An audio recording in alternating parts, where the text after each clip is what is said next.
5 years old, I poured sand like inspiration into your hair. You poured tears like questions into the sandbox. I laughed, yet felt empty watching you cry, like your tears somehow dehydrated me. I scooped each drop from the sand like water from the river, and I placed them back on your face. I didn't want you to waste one on me. And as your mother and my mother walked away, I tried to decode the letters in your smile, but I was too young to read. You're mine. I squeezed my hand open and closed, signifying goodbye, and you reciprocated.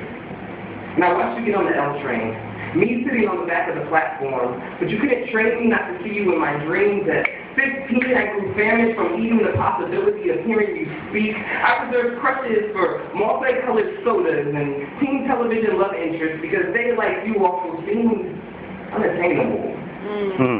No one could match the calligraphy, though, of the 5-year-old girl that stole my heart from the sandbox and proceeded to color outside that box using a skeleton key that was made out of my rib. First day of high school, 15 and a half. I stood on the L platform in the freshest year, early 90s hip-hop and Project Hallways could afford. Like Grace Kelly or like Grace from God, I sat down on the L, and as my train pulled away, I saw her, fixing her glass slipper at the end of the platform. I watched her float by like the white pieces inside of a snow globe. She keeps on passing me by as the cassette that plays on my Sony Walkman.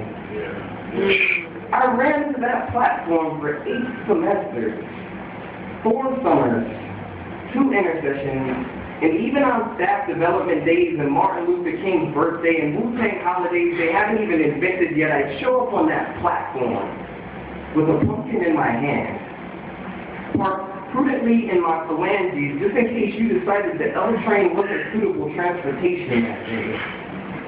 See, the smell of pumpkin lies in my fingers like your 15-year-old frame lies in my memory, like your 5-year-old face lies in my memory, like the framed picture of you and me at the park when we were 5 lives in my memory. And I don't even remember your name. I hit winning shots on JV and varsity, hoping that maybe you'd see me in the local paper. I won homecoming king so I could match your royalty. I sat on the end of the L platform, misguided crown in my hand, waiting for the train. I had a duffel bag full of dreams, a tuxedo pocket filled with self-esteem and broke white picket fence pieces. I got up the courage and I stood on that bench like a man climbing a soapbox for 10 years, and I read this poem to you. I spoke only 17 words, and you were tugging at my pants. You said, "Sir, it seems as if the girl that which you speak of is me." And I marked this picture from a sandbox from when I was 5 or maybe I was 3. Of a boy who reminds me of heaven because he placed tears on my cheek like God. And when I was 15, I bought black slippers, but I didn't have a pumpkin to turn into a carriage. So now, I'm 17, and I'm leaving home to try to find my wicked stepmother, and all I brought with me is a picture of a boy that I thought was my long-lost brother, but he looks like you.